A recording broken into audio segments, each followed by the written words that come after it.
Segunda de Pedro, capítulo 1, verso 16. Por favor, hermano, abra su Biblia. Segunda de Pedro está antes de Apocalipsis, poquito antes de Apocalipsis. Y dice la palabra de Dios, fíjense cómo dice. Habla el apóstol Pedro acerca de lo que pasó con ellos.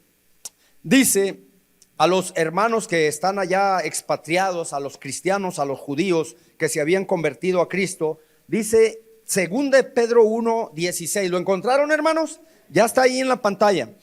Porque no os hemos dado a conocer el poder y la venida de nuestro Señor Jesucristo siguiendo fábulas artificiosas, sino como habiendo visto con nuestros propios ojos su majestad.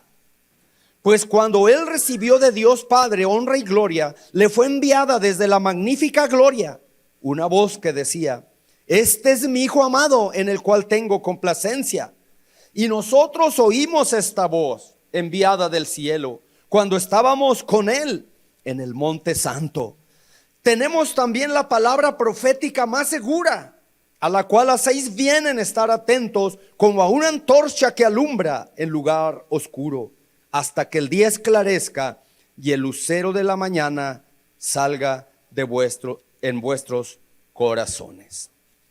Y vamos a leer el 20 y 21 finalmente, entendiendo primero esto, que ninguna profecía de la Escritura es de interpretación privada, porque nunca la profecía fue traída por voluntad humana, sino que los santos hombres de Dios hablaron siendo inspirados por el Espíritu Santo. Bendito sea el Señor. Amados hermanos, este mensaje que traigo hoy en el nombre de Jesús se trata de la palabra profética. La palabra profética es la más segura de todas. La palabra profética es la Biblia, es las Sagradas Escrituras, son las profecías del Antiguo Testamento y hoy también el Nuevo Testamento. Y amados, pues déjenme decirle algo. La importancia tan grande que tiene, hermanos, el tener una Biblia y saber escudriñarla. El mismo Señor Jesucristo nos dijo: escudriñad las Escrituras. ¿Por qué? Porque a vosotros os parece que en ellas tenéis la vida eterna, y ellas son las que dan testimonio de mí. Si quieres conocer más a Jesús y alabarlo e imitarlo, tienes que leer más las Escrituras, porque cada versículo habla de Jesús. Ellas dan testimonio de él, de Jesús. Y luego dicen, ellas tienen la vida eterna. Quiere decir que entre más leas la palabra, más vida eterna estás recibiendo, porque están las profecías y las promesas de vida eterna para el creyente. Por eso a veces el enemigo, y no a veces, siempre el enemigo, el verdadero empeño del diablo es que tú no la leas, que tú no la valores y que tú no la aprendas de memoria y que tú no la obedezcas. Ese es el empeño del diablo. Pero el diablo está derrotado, porque aquí la iglesia se ha caracterizado por conocer la Biblia, por leer la Biblia. ¿Cuántos leen la Biblia? Esa Biblia que leíste es la que te trajo a la iglesia hoy,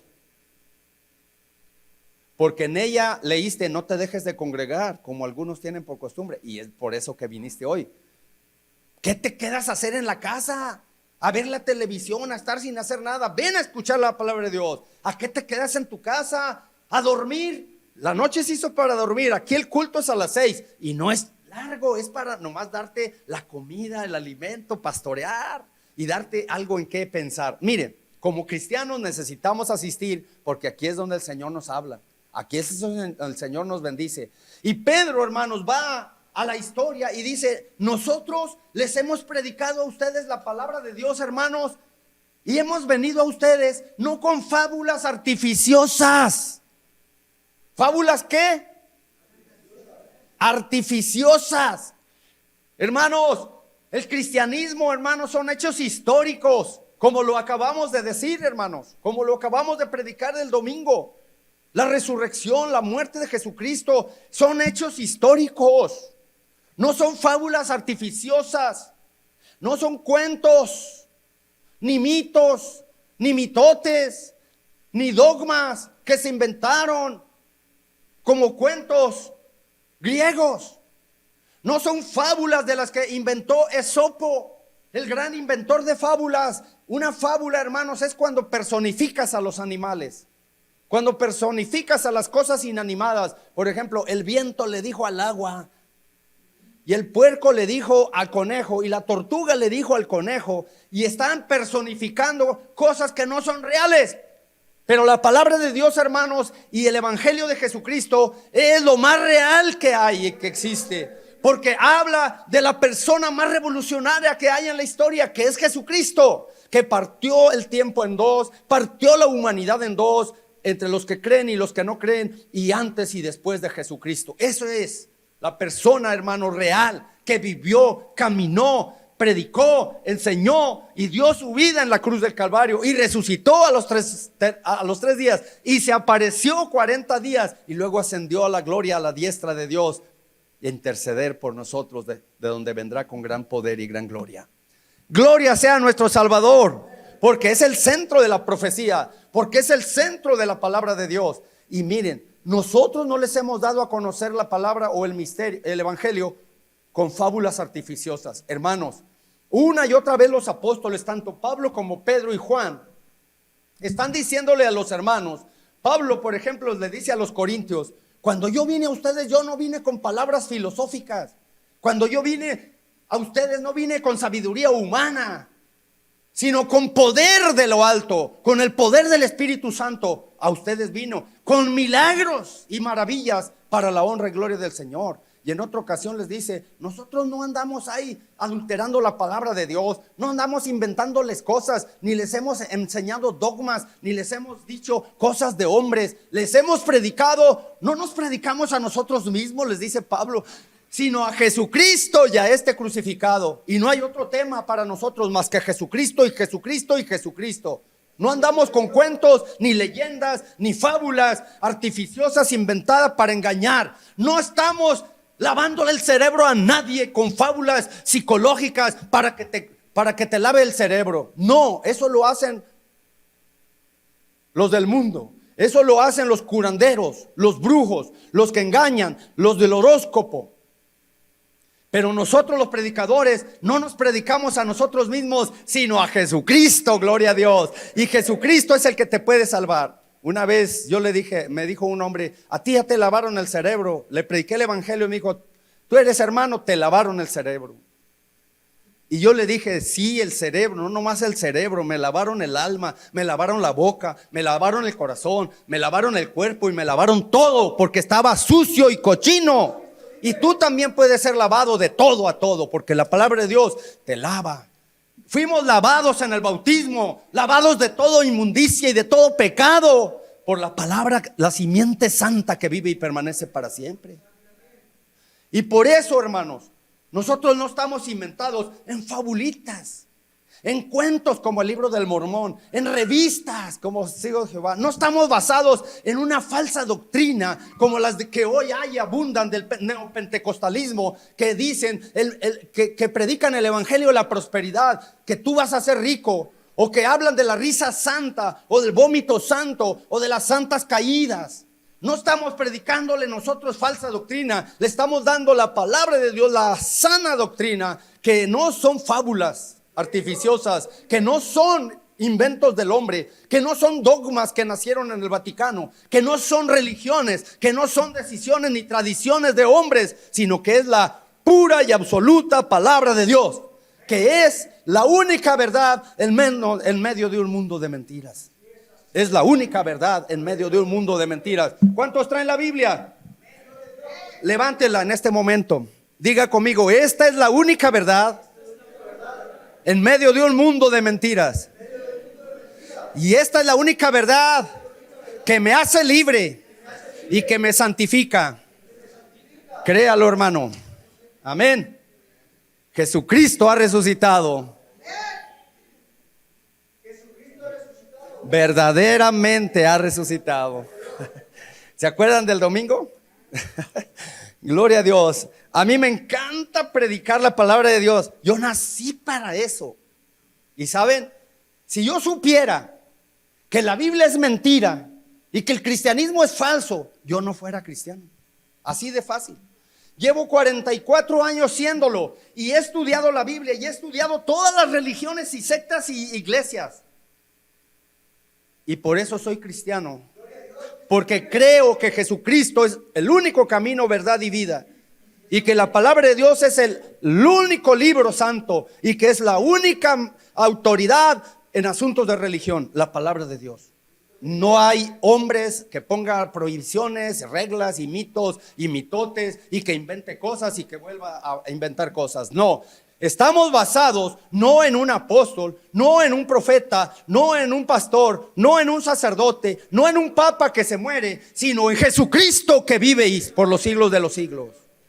Y Él nunca te va a defraudar, Él nunca te va a dejar. Mira, no nomás dice eso la palabra de Dios. Dice, no hemos dado a conocer el poder y la venida de nuestro Señor Jesucristo siguiendo fábulas artificiosas, sino como habiendo visto con nuestros propios ojos su majestad. Y luego dice, ¿cómo lo vieron con sus propios ojos su majestad? Y se está refiriendo al relato de Mateo 17 de la transfiguración de Jesús. Que Él, junto con Jacobo y Juan, Pedro, Jacobo y Juan, los tres más íntimos discípulos de Jesús, subieron al monte. Y en el monte, hermanos, sucedió un milagro y una maravilla, hermanos. Una visión maravillosa. Se transfiguró el Señor. Dice la Biblia que sus vestiduras se volvieron tan blancas más que el sol, más brillantes que el sol. Las vestiduras de Jesús. Se transfiguró, vieron su gloria y su poder, los tres, Pedro, Jacobo y Juan. Y luego vieron a Elías y a Moisés que se aparecieron ahí, en ese monte de la transfiguración. Y luego oyeron la voz del cielo que decía, este es mi hijo amado, en él tengo complacencia, a él oíd. A diferencia de cuando la voz habló en el bautismo que dijo, este es mi hijo amado, en él tengo complacencia, y ahí se quedó. Pero en la transfiguración dijo, a él oíd. Está queriendo decir el Señor, no es Elías, no es Moisés, es Jesús. A él oíd. No tienes que oír al príncipe de los profetas, ni al gran libertador Moisés, el autor de la ley, sino tienes que oír al autor de la gracia, a Jesucristo. Porque la gracia supera a la ley y a los profetas. La gracia de Dios es todo, es Cristo, es el nuevo camino, verdad y vida. Y nosotros tenemos esa gracia. Y el cristianismo lo es, gloria a Dios. Pues dice, no les hemos dado fábulas artificiosas, les hemos hablado nuestro propio testimonio, cómo lo vimos con nuestros propios ojos, cómo estuvimos en el monte y lo vimos y lo escuchamos la voz. Es como decir, yo doy testimonio que allí estuve. Dice Pedro, había en mi rancho un primo mío que se llama Román García. Y él siempre era muy hablador, o sea, muy, ¿cómo se le quiere decir? Quería convencer a todos. Y siempre cuando él hablaba decía, si ahí estaba yo, a mí me dijo, yo lo vi. O sea, para acabar pronto, yo soy testigo, doy testimonio. Ahí estaba yo, a mí me dijo, yo lo vi. Créanme, ahí estaba yo, a mí me dijo, yo lo vi. Y Román siempre ganaba las discusiones, porque siempre decía, ahí estaba yo, a mí me dijo, yo lo vi. Y Pedro parece Román. Román García, mi primo, parece a Pedro. Pedro está diciendo, lo vimos, lo escuchamos, oímos la voz del cielo, vimos su gloria, cómo se transfiguró, hasta vimos a Moisés y Elías. Créanos por eso, no son fábulas artificiosas, es historia, sucedió, créanlo. Y Pedro está diciendo, tuvimos una experiencia personal, religiosa con él.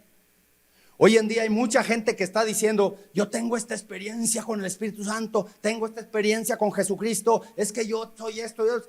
Aquí, déjenme decirle, no son fábulas artificiosas, no es nomás nuestro testimonio de que Él nos sanó, de que Él nos perdonó y nos cambió la vida y que nos dio una vida nueva, sino que más abajo dice, tenemos la palabra profética más segura. La palabra profética más segura es más segura que una experiencia personal. Vale más la palabra de Dios que todas las experiencias de todos los pentecosteses. Porque los hermanos bereanos escudriñaban las escrituras para conocer si esas cosas eran así o no eran así. Ellos eran profundizar en la escritura. Ellos escudriñaban cada día, no cada semana, no cada domingo, cada día las escrituras. ¿Y saben para qué? Para que no los engañaran. A usted y a mí no nos deben engañar personas que digan, es que ustedes no reciben el Espíritu Santo, no danzan y no hablan en lenguas. No es necesario. El Señor nos da la palabra más segura y nos dice que estamos seguros en la palabra profética. Y esa palabra profética nos dice que estamos anclados y parados en algo verdadero, en algo inconmovible, en algo seguro. O sea que no hay error, no hay dudas, no hay desconfianza en esto, porque es la palabra inspirada por Dios contra el testimonio y la experiencia personal de alguien y contra las fábulas artificiosas de los hombres. Si tú lees la Biblia, entonces te darás cuenta de que es la única verdad en medio de un mundo de mentiras, como lo hemos dicho. Si tú lees la Biblia, serás sabio para la salvación por la fe que es en Cristo Jesús. Si tú lees la Biblia, entonces nadie te engañará. El que lee la Biblia es más sabio que aquel que estudió filosofía, teología y ciencia y medicina. El que lee la Biblia, un campesino que lee la Biblia es superior, hermanos, a muchos sacerdotes que estudiaron por 50 años o a muchos pastores que estudiaron, porque tienen la fe sencilla en la palabra de Dios. Y la palabra de Dios nunca te va a engañar. Dice la misma palabra de Dios: sécase la hierba, marchítase la flor, mas la palabra de Dios permanece para siempre. Las experiencias vienen y van, pero la palabra de Dios es segura. Es segura. Los mitos, los cuentos y todo eso ahí andan, pero esa es la falsedad, es mentira. La palabra de Dios es verdad. Y cuando nos paramos firmes en la palabra de Dios, el diablo tiene que huir. Porque el diablo sabe bien que la palabra de Dios es la espada del Espíritu. Y con ella vamos a vencer al enemigo y a todos sus demonios. En el nombre de Jesús. Cuando tenemos la palabra más segura, podemos confiar totalmente en lo que Dios ha dicho que hará por nosotros. Él ha dicho muchas cosas que va a hacer. Si tú te paras firme en la palabra, son tuyas. Todas las 365 promesas que hay, una para cada día en la Biblia. Y si la Biblia es la verdad, entonces tienes que leerla. Y tienes que hacerte de una. Hay cristianos que se les hace que es una mala inversión, que es un gasto innecesario comprar una Biblia. No, es que no amas a Dios. El que es codo para comprar una Biblia no ama a Dios. Porque la Biblia es invaluable. En la Biblia, hermano, cualquier Biblia vale unos 500 pesos o 400. Hay unas hasta de 90 pesos, ¿verdad, hermano Ezequiel?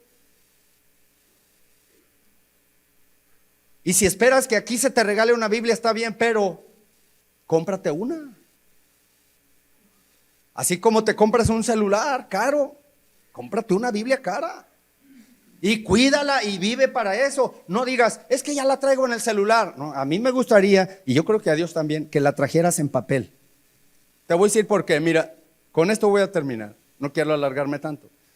Una vez que un señor iba viajando, ya viejito con barba y todo, iba viajando en un tren, en la ciudad de Francia. Y en el tren iba leyendo un volumen grueso como este, un libro. Cuando en una estación se subió un joven, muy joven, de unos 25 a 24 años. Y le tocó sentarse en un lado del hermano, del señor que estaba ahí en un lado.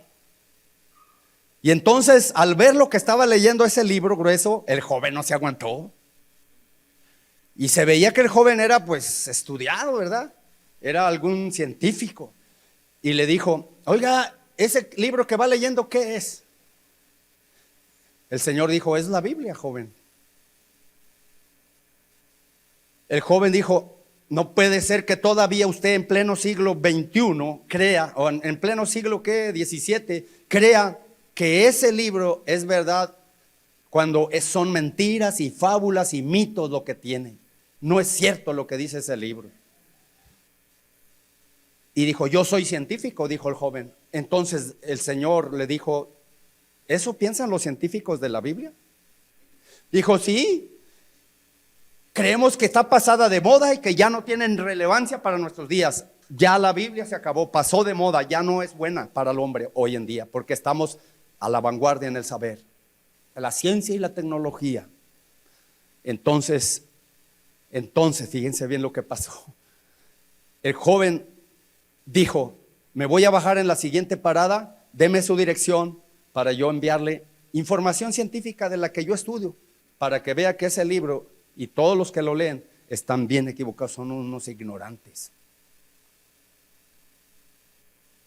Entonces el Señor sacó de su saco una tarjeta y se la dio al joven. El joven tomó la tarjeta y antes de irse, porque ya se iba a parar en la siguiente estación, el tren, leyó la tarjeta y al leerla se quedó rojo, palideció, se quedó abochornado, se quedó mudo cuando leyó la tarjeta. En la tarjeta se quedó avergonzado y se fue yendo poco a poco sin decir nada. Leyó la tarjeta: doctor y profesor Luis Pauster,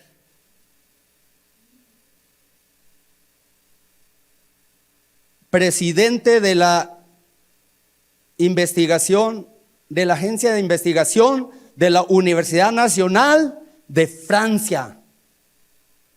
Por eso el joven se fue así, porque era Luis Pauster, el presidente, hermanos, de las cosas científicas en la Facultad de Ciencias y de Investigaciones de la Universidad Nacional de Francia. Hermanos, ustedes quizá no sepan mucho de Luis Pauster. Les diré dos cosas de él. Por él tomamos leche y no nos enfermamos, porque él pausterizó la leche. Por eso se llama pausterizada, por Luis Pauster. Usted y yo bebemos leche a gusto, pero antes bebían leche y se enfermaban.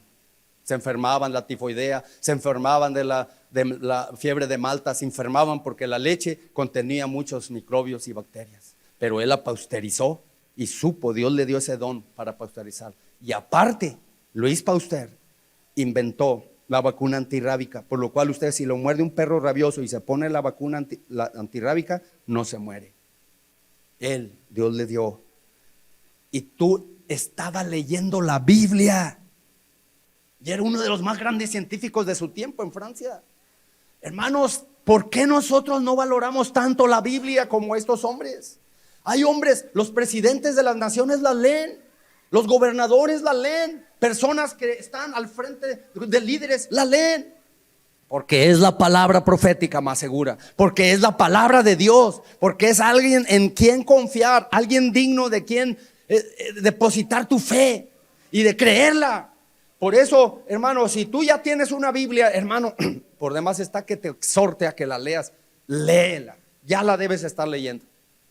No nomás en enero y se te olvida en febrero. Hay que leerla todos los días del año y poder sacar de ella todo el provecho que emana de este libro. En ella tenemos todo lo que tú necesitas como cristiano, como persona, como padre, como esposa, como hijo. Allí está todo, como abuelo. Como todo, allí está. Usted, yo lo invito a que ame más su Biblia, porque le resumo, no es fábulas artificiosas, no es una experiencia personal, es el testimonio de un Dios que nos amó, dejándonos escrito todo lo que está escrito, el plan para salvación.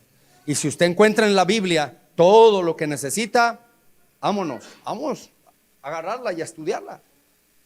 Hay que ser como los de Berea. Los de Berea, hermanos, ¿cómo eran? Como los de Berea, hermanos, eran estudiosos de la palabra de Dios. Dice, los de Berea escudriñaban cada día las escrituras, como ahorita que escudriñamos. Porque la palabra de Dios, hermanos, no es de interpretación privada, sino que es única. No es para que cada quien la interprete a su manera. Aquí está. Ella misma se interpreta.